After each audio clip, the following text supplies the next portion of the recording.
Assalamu алейкум, урматтуу телекөрүүчүлөр. Ободо ой пикир көрсөтүүсү. Урматтуу телекөрүүчүлөр, сиздер билгендей биз түз ободобуз. Бүгүн биздин талкуубузга өлкөбүздө өткөн ишемби күнү курултай өткөзүштү. Саясий күчтөр, саясий партиялар ошол жерде курултайдын бирден бир талаптарынын бири бүгүнкү күндөгү ар кандай саясий себептерден улам абакта отургандардын маселесин кароону бийликтен тапшырышты, карагыла деп укук коргоо органдарына дагы кайрылышты. Ошол себептен ушул өткөн курултайлар боюнча анан деги эле ушул абактагы саясатчылардын тагдыры, алардын бүгүнкү күндөгү отурган себептери боюнча биз талкуу кылсак деп чечкенбиз. Эмесе биздин талкуубузга келген коноктор менен тааныштыра кетсем, алгач Мамасадык Бакиров, коомдук саясий ишмер белгилүү, ошондой эле Замандаш партиясынын лидери Жеңиш мырза келип отурат. Урматтуу коноктор, студиябызга куш келипсиздер. Анда сөздөшүү сизден баштасак, мына бизде кече ишемби күнү болгон курултайга эл арасында ар кандай баалар берилип атат. Бири көбү туура эмес десе, бири туура дейт. Ал талкууларда жүрүп атат.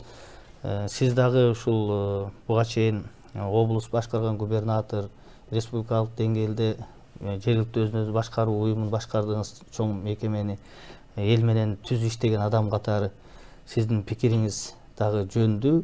Ошо сиздин оюңузду айтсаңыз, деги эле ушул курултайга кандай баа бердиңиз? Курултайдын өткөндүгү боюнча, ал жерде каралган маселелер, ал жерде сүйлөгөн адамдардын сөздөрү боюнча жалпы маалымат каражаттардан чыгып аттык, окуп аттык. Мен ойлойм, мен өзүм түшүнүгүм боюнча бул курултай канчалык деңгээлде өзүнүн максатына жеттиби, жетпедиби деген суроо туулат да. Коомчулукта бир айтат жетпеди, курултайды уюштургандар, катышкандар жетти деп атат. Бул коомчулукта бүгүнкү күндө ушундай абалда калып калды. Себеби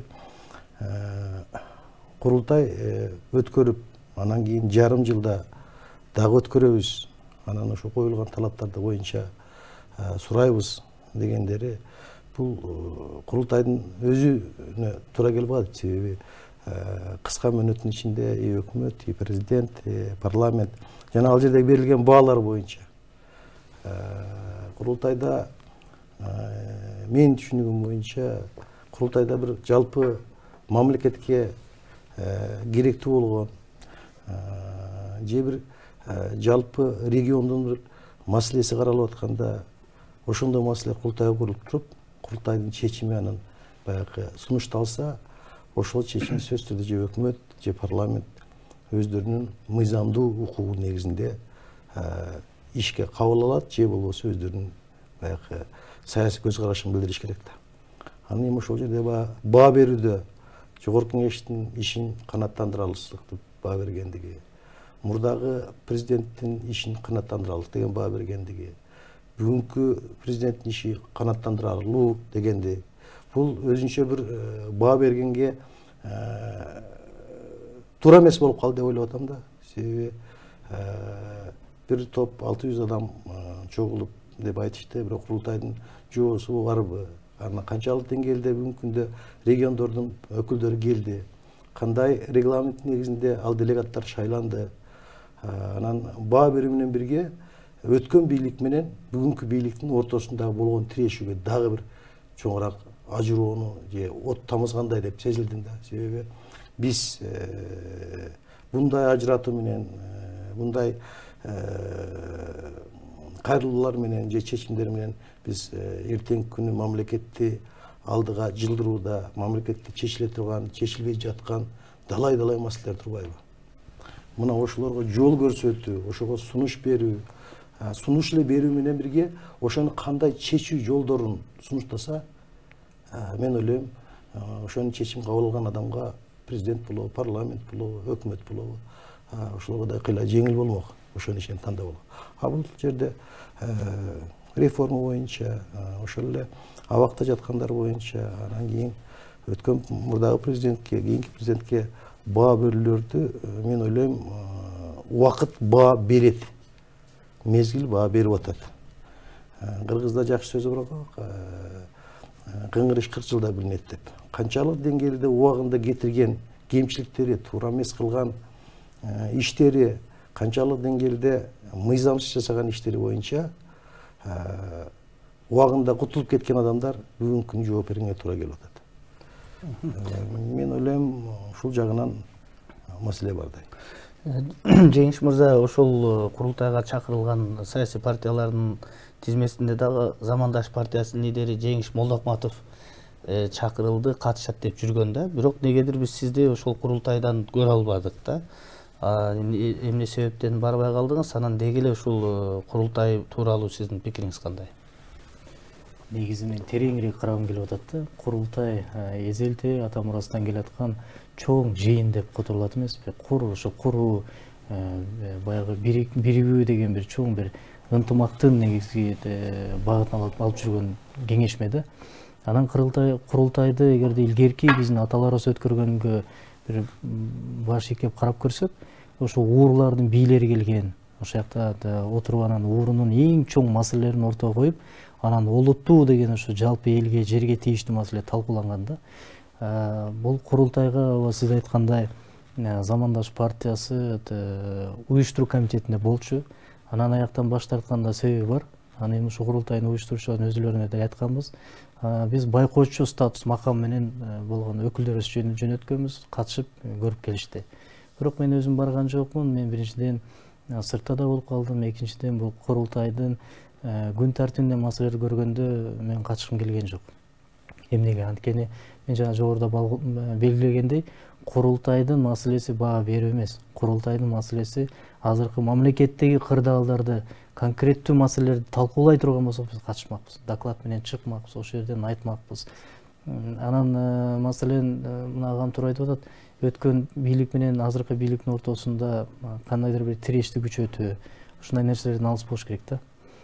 Анан дагы бир чоң нерсе бар. Курултайдын кабыл алган резолюциясы 19 пунктудан жыйынтыктап кабыл алышпады. Негизи кандай жыйын болбосун, курултай болобу, эмне болбосун, анын жыйынтыгында чыккан маселе эмне болуп талкууланды, эмне чечимге келди деген нерсеге көңүл бурушубуз керек да. Туура курултайдын бир жакшы жери бул ошо 19 пункту менен резолюцияны кабыл алышты. Анын ичинде жакшы мындай декларативдүү жазылган нерселер бар. Мисалы, соттук система оңолсун дегендер. Мисалы, жанагы сиз көтөргөндөй саясий куугунтукталып камактагы, абактагы биз саясий туткундар бошотулсун дегендер. Буларга толугу менен кошулам. Бирок эми ушуну эгерде деталдаштырып, конкреттүү сунуштар менен айтылса жакшы болмок. Мисалы, Конституциянын жаңы долбоорун иштеп чыгуу боюнча президент Жогорку Кеңеш өкмөттөн талап кылынып атат, комиссия түзүлсүн азыркы деп. Кандай Конституция, кандай долбоор болуш керек, Конституция кандай багытта болуш керек, башкаруу системасын кайсы нукка бурушубуз керек деген нерселер айтылыш керек. Парламенттеги канааттандырарлык эмес деген баа берилди. Эмнеге андай баа берилди? Эмне себептен андай баа берилди? Мындай бир нерсеге баа берерде сетка болот да. Ошол бир мындай электен мындай өткөрүш керек да. Мондай критерийлер негизинде канааттандырарлык эмес, же болбосо канааттандырарлык деп. Анан бирөөнү башка сетка менен, бирөөгө башка сетка менен баа берип коюш, мен ойлойм, бул кичине калыстыктан тайган болот да. Жалпы түрдө курултайды өткөнү жакшы, мен колдойм. Анын дагы бирден бир себеби, Раматылык Муктарбек Өмүрөхун Сүйүнөлиевич ушу курултайдын эң баштарында, ошо 2010-жылы өзү колдоп, региондор кыдырып, улуу курултай деген бар. Элдик курултай, мына Кадыр Кошалиев агабыздын. Бул башкаба. Бул курултай, улуу курултай деген башка уюм да бул. Мына ошонун башатында жүргөн Муктарбек Сүйүнөлиевич. Анан биздин баш тарткан ошо болгон. Биз улуу курултайды колдойбуз, а мына курултайга биз катыша албайбыз деген. Эми кошумчалап кетсем да, ушу курултай боюнча сөз болгондо, эми салыштырмалуу акыркы Кыргызстан ошо көз каранды болгондон бери далай курултайлар өтпөдү. Жеринде өтүп атты, борбордо өтүп атты. Бирок мурдагы мезгилге салыштырмалуу бул курултайдын өзгөчөлүгү эмне болду? Себеби аткаруу бийлиги, президенттин өкүлү ошол курултайга барып катышып, өкмөттүн атынан, президенттин атынан өздөрүнүн кайрылуусун айтып ийгилик каалап жакшы деңгээлде өтсүн деп, ошону менен бирге ошол жердеги берилген сунуштар, критикалардын баардыгы тиешелүү саясий жетекчилерге жеткирилет. Алар боюнча биз чара көрүү. Мурдагы курултайларда ким барат экен, тизмеде кимдер экен, кандай сөз көтөрүлөт экен, анан жай берби катышмак турсун, аларга өткөрүүгө баягы буттошулук келген да. Бул жагынан мен ойлойм бүгүнкү бийликте жалпы Кыргызстандын коомчулугун, саясий күчтөрдү эртеңки келечеги үчүн жакшы бир мындай орусча айтканда сверный бир кадамдарды жасаш үчүн алардын катышуусу менен жана алар өздөрүнүн кийинки чечимдеринде алардын айткан нерселерин эске алуусу, мен ойлойм коомдогу болгон ошол күчтөрдүн баардыгын бириктирүү эртеңки келечек үчүн. Биригип баягы сөз бар го, бир баштан бир жакадан баш, бир жерден кол чыгаруу дегендей, кеңешип туруп кессе бармак оорубат дегендей, ушундай бир чечимдерди кеңешип, жалпы коомчулуктун да оюн билип, ошого жараша кийинки саясий кадамдарында туура чечим кабыл алышына толук ишеним туулуп турат да. Биякта бир өтө бир маанилүү нерсе бар, агам кызыгып кетти. Башында сурап атпайсызбы, курултайга кандай баа беребиз депчи. Эми курултайга мен отуруп алып бияктан баа бере албайм, бирок курултайдын өтүшү менен эки пикир жаралды да. Бирөө жактырат, бирөө жактырган жок. Анан ал жерде мындай деген сөздөр көп болду да. Экс-президентти жамандап, азыркы президентке жагынуу деген маселе болуп калды деп. Ал суроого ошо курултайдын уюштуруучуларынын бири Жээнбеков Равшан Баарыбекович жооп бербеди. Ал айтып атат, курултайга баардыгы бирдей чакырылган деп, сиз айткандай. Баардыгы бирдей чакырылды. Азыркы президенттин өкүлдөрү чакырылды, келди. Анан оппозициямын дегендер чакырылды, келбей койду. Анан биз сүрөп келбейсиздер деген маселе да. Мына негизи курултай өтүп туруш керек. Курултай өтүш керек. Мындай площадкада, аянтчада баардык мамлекеттеги орчун маселелер талкууланып туруш керек да. Бирок оппозициянын өкүлдөрү кимдер ал жерге чакырылды эле? Алардын оппозициянын өкүлү деп мындай эсептеп бере аласыз? Жок, бул менин сөзүм эмес. Бул мен тиги Равшан Жээнбековдун сөзүн айтып атам да. Равшан Баарыбекович айтып атат да. Оппозициянын өкүлү деп чакырдык, Мадумаровду чакырдык дейт. Келбей койду, эмне кылабыз деп атат да. Бул жерде дагы бир ошо курултайда жакшы, эми баардык нерсенин жакшы жаман жактары болот. Негизинен ошол жанагы азыр Жеңиш мырза окуп берген баягы резолюцияда бир пункты жүрөт, мындай бүгүнкү күндө элдин көңүлүнүн борборунда бул жанагы абакта жаткан саясий туткундар жана саясатчылар боюнчачы. Мына сиз дагы убагында бир учурда ошондой саясий куугунтукка кабылып, сиз дагы ошол абакка отуруп чыккан саясатчылардын бирисиз да бүгүнкү күндө. Анан бул учурду сиз башыңыздан өткөргөнсүз, жон териңиз менен жакшы билесиз. Мына азыр бир топ саясатчылар отурат. Бул жерде көбүнчө ошол Атамбаев президент болуп тургандагы саясатчылар жөнүндө сөз болуп атат да. Ошол эле Текебаев, Садыр Жапаров, Бекболот Талгарбеков, Бектур Асановдор жөнүндөчү. Ушул пунктуна сиздин көз карашыңыз кандай? Менин көз карашым мындай да, 2010-жылы жалпы эл толкуду жер-жерде баягы элдин толкуларын басуу убагында жасаган аракеттер үчүн канчалык деңгээлде мыйзам ченемде укуктук баа берилбей туруп өч алуу менен жасалган иштердин айынан көпчүлүгү ушундай саясий куугунтукка учурап атат. Сиздин бир жакшы передачаңыз болгон, саясий куугунтук кимдер деп. Саясий куугунтук дегенде бүгүнкү күндө коомчулукта ушундай ой пикир пайда болду. Жеп ичип алгандарды, мыйзамга дал келбеген жасаган убагында, кызмат абагында туруп жасаган иши тууралуу камалган адамдарды дагы саясий куугунтук деп атышат. Бул баягы өткөн бийликтен өч алуу.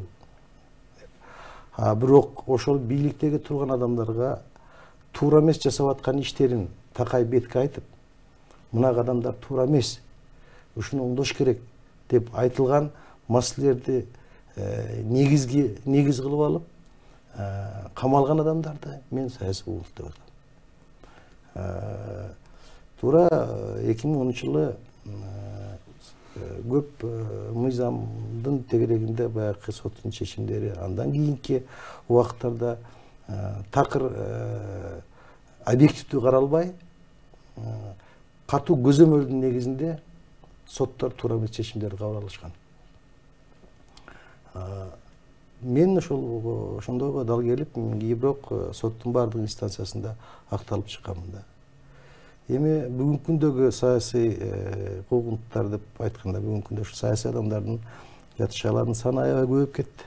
Мисалы үчүн 2017 жылга чейинки, 18 жылга чейинки, 2018 жылы камалгандар боюнча убагында менде ушундай баягы элдик парламент деген коом түзүлүп, жакшы ой менен ошо коомчулукта бийлик менен элдин арасындагы, оппозициянын арасындагы түшүнбөстүктөрдү талкуулоо үчүн түзүлгөн площадканы кийин такыр бөлөк нукурга салып,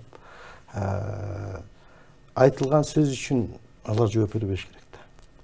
Мыйзам боюнча алардын кыймыл аракети болгон жок да, бийликти басуу боюнча.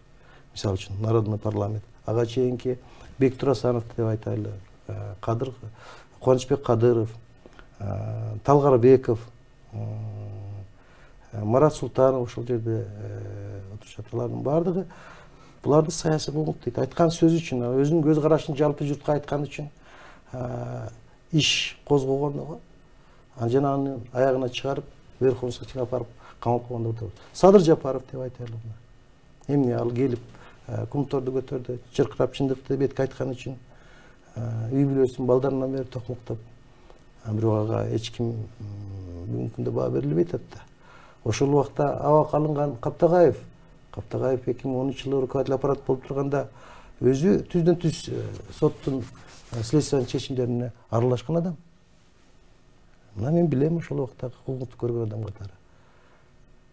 Бүгүнкү күндө сүйлөгөн сөзү бөлөкчө болуп атат.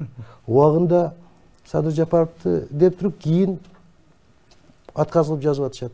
Бул биздин саясатчылар, курултайга катышкан адамдар бул принципиалдуу болуп, калыстык ой пикирин айтуу менен бирге оңго да солго да тегиз ой пикирин айтыш керек эле да. Аны айтпай туруп анан кийин бөлөкчө ой пикирлерди кылып аткандыгы. Мен ойлойм, эгер эртең келечекти ойлосок, баягы кечеги болуп өткөн окуяга биринин артынан чукуп, тигинин адамы, бунун адамы дегенден биз кайтышыбыз керек. Эгер нактай мыйзамды бузуп, коррупцияга малынып, өзүнүн керт кызыкчылыгын ойлоп, мыйзам бузду, алар тартсын. Жазасын алсын мыйзам ичинде. Анан жок, бунун көз карашы бизге туура келбей калды. Убагында мынтип айткан эле, убагында мага каршы сүйлөгөн эле. Желге чыгып мындай ой пикирин айтып атат деп туруп, алардын артынан иш козгоп, жок жерден делону даярдап, сотко чейин чечирип, бала чакасын чыркыратып, апарып камап коюу бул туура эмес. Эми түшүнүктүү, мен сизге бир түз эле суроо берейин да, Жеңиш мырза. Мына ушул курултайчылар кечеги өткөргөн, андан башка деле бир топ саясатта жүргөн адамдар азыркы президент Жээнбековго мындай ачык эле маселени кабыргасынан койгон бир суроону берип атышат. Мына ошол эле Текебаев, Садыр Жапаровдор, Талгарбековдор, булар сиздин душманыңыз эмес. Бул мурунку бийлик Атамбаевдин душманы болчу. Сиз шаар эле чыгарып бербейсизби? Не кармап отурасыз? Чыгарыңыз дегенди айтып атышат да. Ушуга сиздин көз карашыңыз кандай? Ошол туурабы, туура эмеспи ошондо? Эң биринчиден президент чыгарбай албайт, ал сот эмес да. Экинчиден ал өзүнчө мыйзамдуу жолу бар. Бул соттун кайра каралыш керек жаңы ачылган жагдайлар боюнча. Анан ал өзүнчө процедурасын өтөт, анан акталыш керек, анан чыгат. Ал эми жана саясий мунапыс деп коет эмеспи, амнистия. А жерге бийликти басып алуу, ыкмасы колдонуу же болбосо коррупция беренелери менен түшкөндөр ага кирбей калат. Ошондуктан өрөкчүкеш баш тартты го мунапыстан. Мен актанам деди го. Ошондуктан бияктан чыгарып бер азыр десе, президент кааласа да чыгара албайт. Анан мындай бир жер бар да, президентти бирөө камалганда чыгар деп жаман көрүшөт. Президентти чыгарышың керек дейт. Чыгарбай койсо ал жаман аттуу болот. Эгер сотко кийлигишип атасың деп бирөө сиз айткандай соттолбосо кийлигишип атасың деп жаман көрөт. Ошондуктан Кыргызстанда качан адилеттүү сот системасы орногондо мындай маселе президентке кайрылуу болбойт. Жана сөзүңүзгө улай. Мына азыр курултай боюнча мен элден чыгып аткан сөздөрдү айтып атам да, азыр экинчи жол бөлүнүп калды да. Мына бир топ айтып атат, бул курултайды эмне үчүн жактырбай атканым дегеним да. Бул курултайды уюштургандар экстер, эскилер. Баягы деген сөз болуп атат да. Экинчиси болсо, ошол эле курултайчылардын уюштуруучулары айрымдар жооп берип атат. Анда гана жаңылар чыкпайсыңар деген. Эки жакта тең чындык бар. Анан уюштуруучулар өзүлөрү моюнга алып атат. Жарым-жартылай максатка жеттик дегендейчи. Чынында келгенде сиздин жана сурооңуздай курултайдын жакшы декларативдүү болсо дагы чечимдери бар. Мына резолюциясында кабыл алынып атат, 5-пункт менен жеке авторитардык кландык бийликти түзүү үчүн Атамбаев күнөөлүү табылсын деген. Анан ушул негизинде мен кош колдоп элем да. Мына 8-пунктунда жазып атат.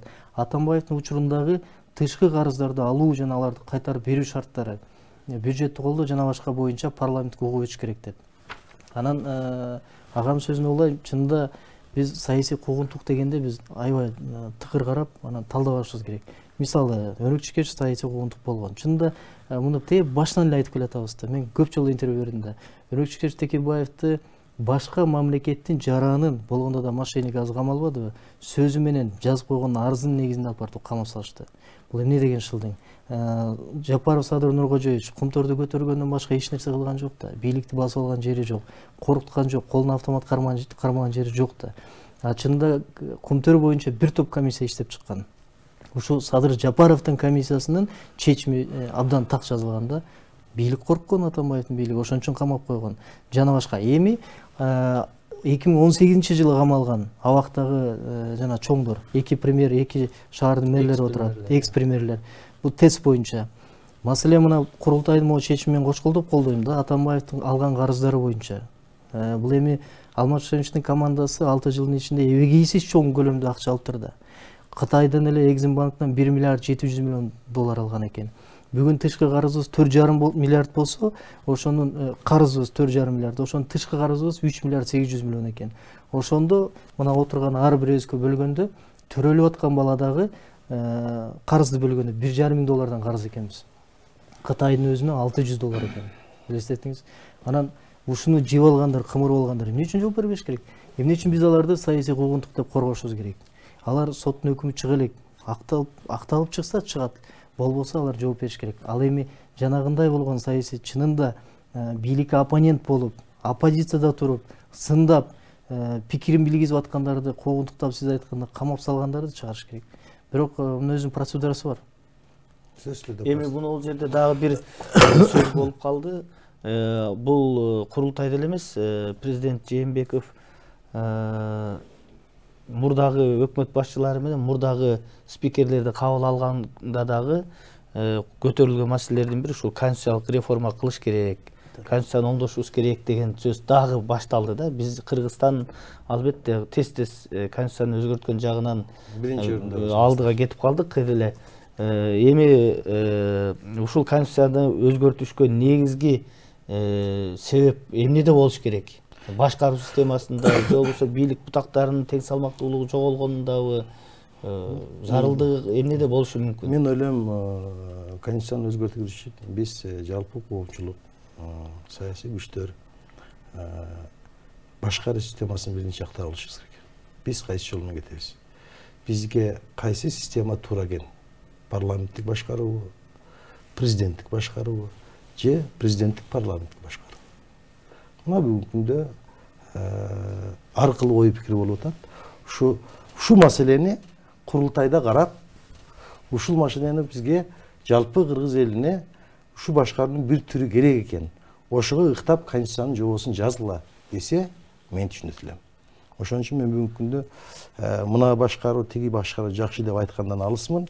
Бирок басып өткөн жолго караганда жалпы акыркы Кыргызстан эгемендүүлүк тарыхындагы башкаруучулардын жасаган ишине, коомдун өзгөрүлүшүнө, элдин мүдөөсүнө жараша өзүгө туура дал келе турган башкаруу системасын аныктап алгандан кийин ошонун тегерегинде конституция жазылса, ошол жерде ошого карата бийликтин теңдүүлүгү дагы баардыгы каралып жазылыш керек да.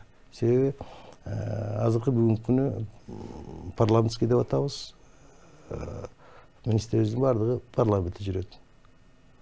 Бирок олуттуу кыска мөөнөттө пайда болгон чечиле турган маселени кыска мөөнөттө так жана убагында чечип жана аткаруу маселесине келгенде аксап атабыз. Кадр тандоодо аксап атабыз. Туура эмес кадрлар келип калып атат. Такыр тажрыйбасы жок саясий партиялардын кызыкчылыгы менен келген инсандарды лоббировать этип коюп атышат. А система ошонун негизинде аксап атат да. Бул мамлекеттик башкаруу, бул жеке адамдын кызыкчылыгы үчүн же жеке партиянын кызыкчылыгы болбош керек. Мына ушулардын баарын аныктап, башкы мыйзамга бир жакшы жобонун жазылып алса, ошол оңолгондо гана мен ойлойм бир туура алдыга жылыш болот деп ойлойм. Сиздин оюңузча кандай болуш керек? Башкаруу системасын талкуулаганда бул олуттуу маселе да. Буга өтө этият, кылдат мамиле кылышыбыз керек. Анан мындай бир мисал менен келтирейинчи. Курултай өтүп аткан күнү Швейцарияда референдум өттү. Аны ошо социалдык түйүндөрдө жатышышпадыбы? Биз курултай өтүп атсак, бир мамлекетте согуш болуп атса, бир мамлекетте уруш болуп атса, Швейцарияда уйдун мүйүзүн кесиш керекпи, же калтырыш керекпи деген референдум жүрүп атат. Көрдүңүзбү? Аякта ар бир маселени элдин макулдугу менен чечет деген нерсе да. Анан ушундай нерсеге жетишкен да. Эми башкаруу системасы биз 2010-жылы жанагы революция деп атпайбызбы? Ошондон кийин жалпы референдумдук жол менен биз парламенттик башкаруу системасын тандап алганбыз. Ал да жөн эмес. Анткени буга чейин 2 президент качты, 2 президенттик башкарууну көрдүк. Ошондон улам бизге парламенттик башкаруу системасы керек экен деп тандап алдык. Эми Конституциялык кеңешмеде отурган анын төрагасы Өмүрөк Ишкешев өзү дагы мойнуна албады беле 2015-жылы, 2016-жылы. Ката кетиптир, ичинде чийки болуп калыптыр. Муну оңдош керек, бирок 20-жылы күчтөйлү деп. Анткени норма бар болчу 20-жылы оңдойбуз деген.